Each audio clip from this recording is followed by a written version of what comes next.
3.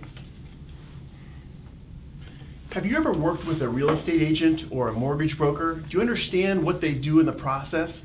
If you have questions about that, we have one of the best experts in the area, Don LANSON of MANFREDI and LEVINE. He is a real estate lawyer, and we're so happy that you're here today. Thank you for your appearance. Thanks for having me in. This is awesome. This is fantastic.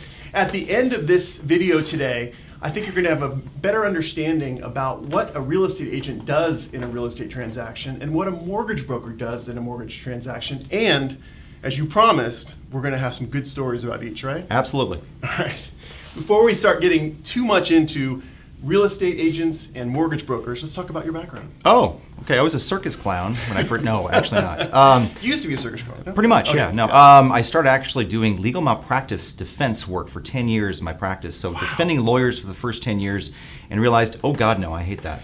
That's horrible. That's nasty. But in that context, I realized there was something I liked, which was the real estate that the lawyers would mess up that I would then be able to kind of handle. So it really was interesting, and I thought, you know what, that's something that I actually enjoy, and I didn't bring it home to the wife and kids and have emotional issues from that point forward. So it's great. Kind of real estate was more clinical, Right.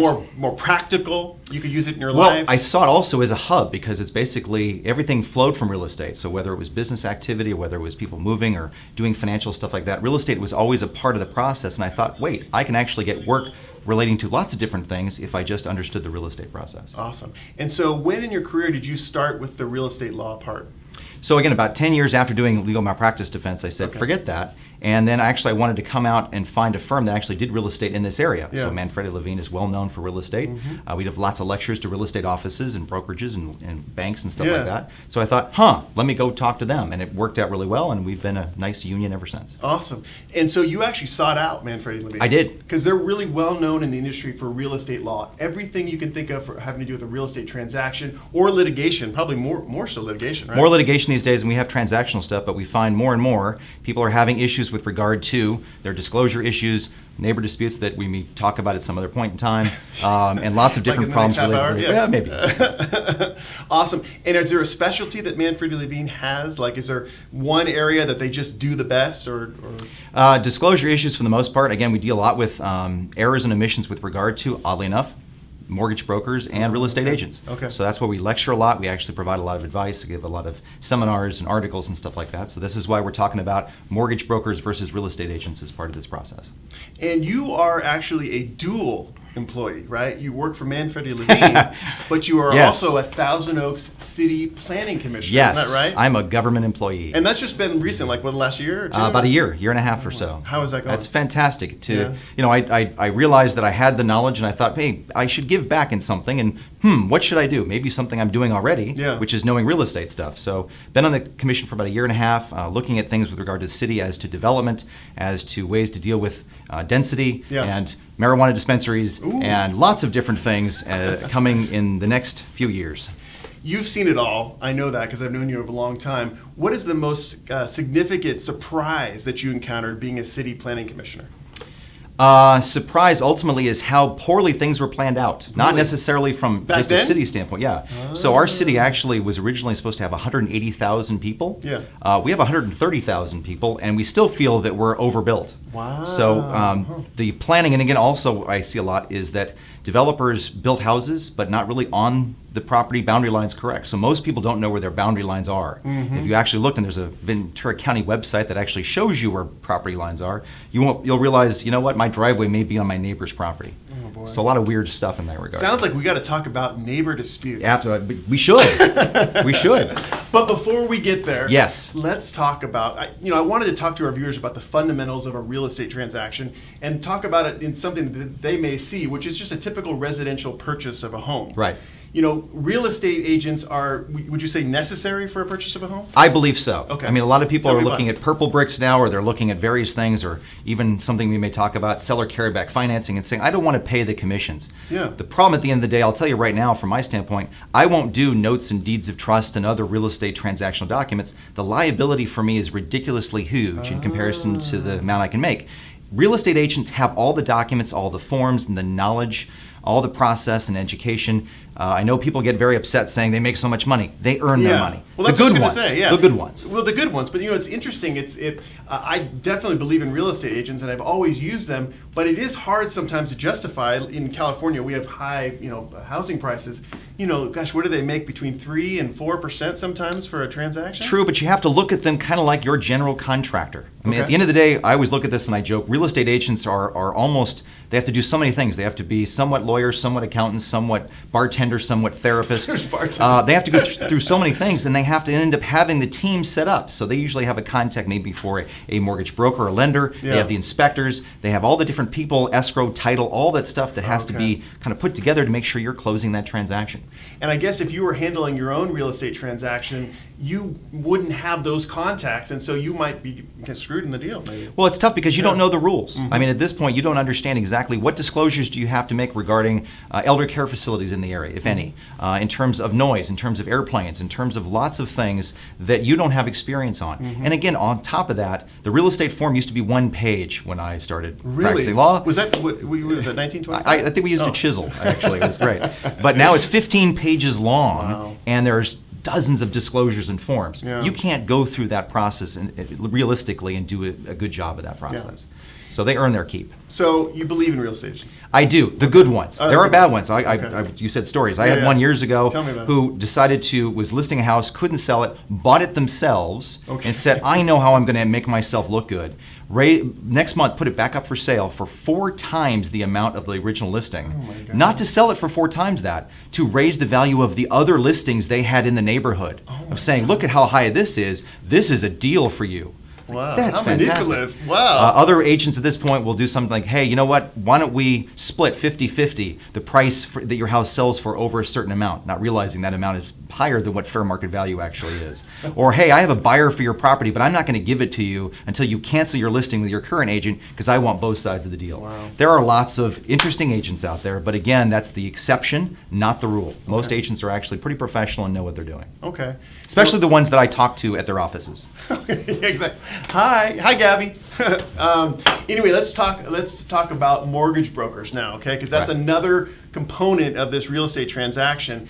And what's your thought on mortgage brokers? Do you think that it should be a situation where people should be looking for deals for the seller to carry the financing, or do you think that they should go to a mortgage broker and try to get the best deal they can? So many people are doing that very thing, looking at lease option agreements where I'll lease it for a while and buy it, or do a seller carryback financing. Being the lawyer that I am, that's a horrible idea, generally speaking. Why is that? Because initially, if you're doing a seller carryback financing and you don't pay, your seller is going to foreclose on you. As a seller, that's horrible. As a buyer, that's weird. And again, a lot of these things are not documented correctly. People try to end up going on the internet. I love LegalZoom. It's a great source of work for me.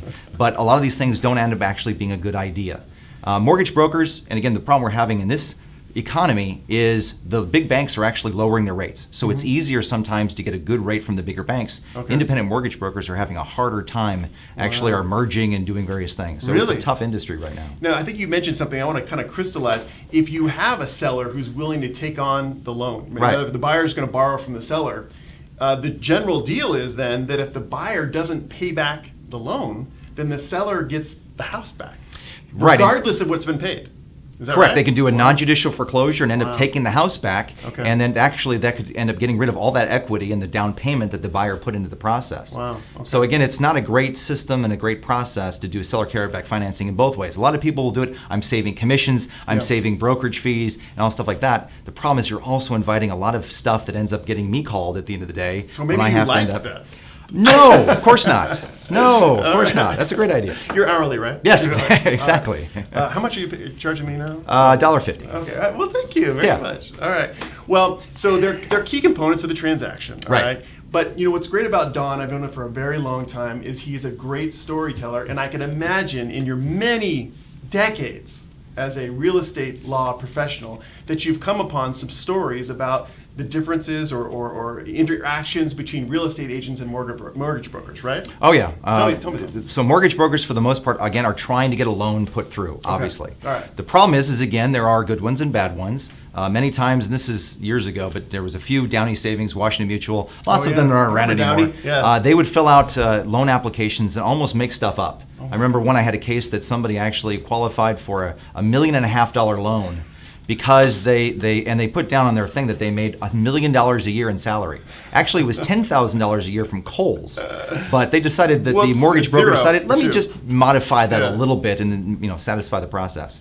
The difficulty is there's a big problem and conflict sometimes between the mortgage broker or lender and the real estate agent because they have different agendas. Yes. The real estate agent's trying to facilitate a deal. I want to close. Always be closing. ABC from Glenn No Ross. coffee or closers, right? Yeah. Right, Yeah, exactly. Yeah. The mortgage broker is looking, I got to get the deal in place. I need financials. I need documents. I had a case years ago where a lender actually needed my client to break open their master's degree diploma on the wall to prove that they actually were in master's degree school, so to speak, during that year time period. So it's a different agenda, and they're not always on the same team. Okay. Always on the same side. So the key is, usually you're trying to find a real estate agent that has a preferred lender they work with, so they actually are in a team together. Let's talk about disclosures, because my understanding, and you're the professional, or you're the expert, you're moderately professional, about disclosures. So real estate agents have to make certain disclosures to potential, let's say they're a listing agent. Right. They need to make potential disclosures to buyers coming in to buy that piece of property, right? You hit an amazing topic, because All right. I get asked all the time Tell me. by sellers and by real estate agents, and I love this thing. I always say, hey, just want to check with you, do I need to disclose X? And the funny thing is, I always respond is, the fact that you're asking me means you need to disclose it, because it was important enough for you to actually ask the scumbag lawyer the question. Obviously, it's something that should be disclosed to the buyer. So it's one of those problems where it's a discretionary process, but again, you have to give the buyer all substantive material information they would want to know in buying the property. But is there a difference, because this is what we run into sometimes in my cases, is there a difference in the disclosures between the seller, the actual person who quote unquote knows the situation, and the real estate agent? Is there a lesser duty of a real estate agent? Good point. So it used to be, actually, most real estate agents would just put C inspection report. Yeah. And that was it. They would cross out the rest of it. Yeah. Can't do that anymore. There's an actual multiple page document that the agent has to do, but they don't have to do any testing. They don't have to actually poke holes in the wall. They just do a visual observation. Okay. So they don't have to know anything about the house. They just what they can see. The seller, though, anything they know or reasonably should know is something they have to disclose, including things that people don't think about. Like, I fixed the sprinklers 4 years ago. Now, that sprinkler could have caused a mold issue under the cabinet that was fixed and everything is totally fine, but that's still something you have to disclose. Much like you have to disclose if there's a dead body that somebody died in the house within the last 3 years. Really? There may be no problem. After 3 years, you don't have to? Pretty much. See, Again, where's that disclosure thing of, hey, this is not exactly advice that you can use in any specific case. I murdered someone, they're buried in the backyard. Nice. But it didn't happen. No, what about mortgage brokers? I mean, it sounds kind of funny because, they're really just there to get secure financing for a house, but do they have any disclosure duties, or do they? Oddly enough, they get sued a lot on those types of things, because ultimately they will get sued by saying, you knew I couldn't qualify for this loan. Yes. You knew you gave me too much money. One of the best cases I ever had years Yeah. ago, there was a guy who had a huge business and took out tons of different loans, and at the end of the day actually claimed that the bank was racist because the gentleman was actually black and was racist for giving him a loan that he knew he could never pay back. Oh my gosh. And it was strange because at the end of the day, the process is you're literally trying to explain the fact that you can't pay back a loan as your reason why you should not have to pay it. It was strange. So it happens all the time. The problem is they have very regulatory oversight process that they have to follow. So they're trying to fit within a thing. The problem is the context is that they are trying to get a regulatory process done. The agent, though, is just trying to close, and sometimes that actually doesn't end up meshing. This may be a question you can ask or you can answer, or maybe you can't. Sure. It says, is termite abatement a scam? Do you know anything about that? Or is that a real estate agent question? So, no. Tell me Recently, it used to be that termite inspections and abatement was actually mandatory as part of all transactions. Yeah. A few years ago, we opened up the entire process to say everything is a negotiation. So a lot of people are actually not doing termite investigations and abatement anymore. They're not doing it. They're not doing it. Okay. But here's the reality. Every house in Southern California has dry rot. Wow. Most houses have probably some indication of termite issues at some point. Southern California, we're going to have mold. We're going to have various issues. So I always say, yes, it's worth the $300-400 to sit there and do the termite investigation. Now, the abatement he may be talking about is there's two standards. There's termite 1 and termite 2. Okay. Termite 2 is usually substantive, like replace beams and other stuff. That really depends on the circumstances. Okay. Now, are you getting most of your cases in real estate law from transactions gone bad? Is that Yes. kind of the situation? I get it either because people don't want to own houses anymore and they want to force the sale between each other. Yeah. I get disclosure problems all the time. Okay. I get a lot of neighbor disputes Yes. and lot lines and easements or landlord-tenant issues in Yeah. terms of people wanting to kick tenants out. Housing prices are going up. Yeah. And people are going, why am I not raising my rent? Yeah. And so there's a lot of those kinds of issues. So it's a gambit. Can you give the viewers any like concrete steps to be able to attempt to avoid real estate disputes? Should you be in, what I'm trying to say is, you know, you're saved up, you're going to buy this first house and it's a lot of money. Should I call Don LANSON and say, hey, I have these questions, or should I just worry about a real estate agent or something? First and foremost, I know, subject to time. First and foremost, I get the biggest problem is that people don't do the necessary work before they hire a real estate agent or look at a house. Okay. Location, location, location. Go look at the property. Okay. Day, night, various times of the week. I had a case years ago in Bell Canyon where somebody bought a house and all of a sudden moved in the first night and there were like thousands of frogs right outside his window that had basically a party. And he didn't know that at night all the frogs come out. So go day, go night, drive around. I had another case where somebody found out in the middle of Lake Arrowhead that there was a school a half a mile away and that they didn't know about it until obviously the school started on Monday. So check out the area, go to the grocery stores, look at the newspapers. In this area there's the Acorn. Check out, go to the city council meetings online, go to the planning commission meetings, watch those, they're awesome. Watch Don LANSON in action. Yes, exciting. But check those out before you even decide to hire a real estate agent. Find out where you're really going. And then if you have a problem, absolutely, I'm glad to answer any questions. We do that all the time. Now, do you really handle real estate transactions, or is that usually with the real estate agent and the mortgage broker and you come in later? So I don't do the real estate transactional process of the documentation. Again, too much liability, not enough potential fees. Yes, I'm a scumbag lawyer, sorry. But I do handle it if there's a problem after that. Typically, under the real estate documents, there's a mediation requirement that the parties go through. I can help in that process, and then ultimately, if it does end up going the lawsuit route, I help there too. Awesome. Well, we really appreciate your time. You are an extremely busy person. I don't even know how you run a family, which is most important.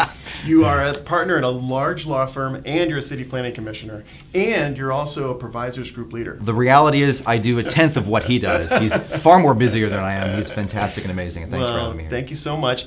If the viewers have more questions about real estate law or law in general, how can they contact you?